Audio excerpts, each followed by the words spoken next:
Remember, there's a very, very long stagger. It's a brutal leg, and she's now starting to tie up as Das shows her class for India. Also, Jamal of Bahrain beginning to tire just a fraction. India lead, we did expect that. Bahrain in second, a little bit of a sloppy change over there from Jamal to Essa, who you expect will close this gap. That was truly dreadful, Rob. They almost passed the baton at a standstill. I'm sure that in the long term they won't have too much impact, but certainly they've lost 4 or 5 metres. That was a very, very poor exchange. Looking up at the big screen, this is Machetri of India. They've been bold, the Indians, by selecting Das on that lead leg. Essa now trying to close, but she's got some company. The other Nguyen has run really well for Vietnam. China trying to come back into the mix. But at the halfway stage, it will be India. Gutsy end to that leg by Japan, who are just ahead of Bahrain. And China still in the mix for a medal.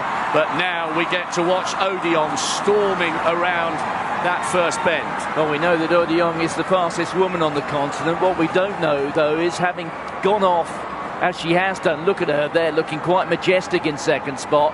How is she once she's gone beyond 200 metres? She's certainly running within herself here, but she would look to kick once she hits that top bend, which she does now. This is going to be very informative, but at the moment, that's a big lead. That's 25 metres.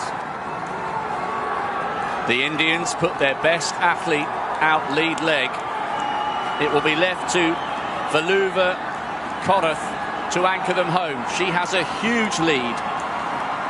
This is the size of the task facing Salwa Nasser.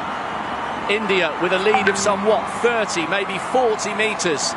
Nasser is so fast. She's running in lane 2. She needs to cut in. She's covering more distance than she needs to here, and she's still in lane 2. Surely she must realise you can break. Now she moves across.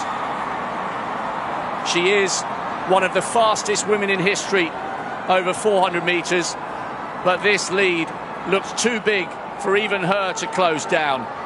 India's bold strategy of putting Hima Das on lead leg has paid off brilliantly.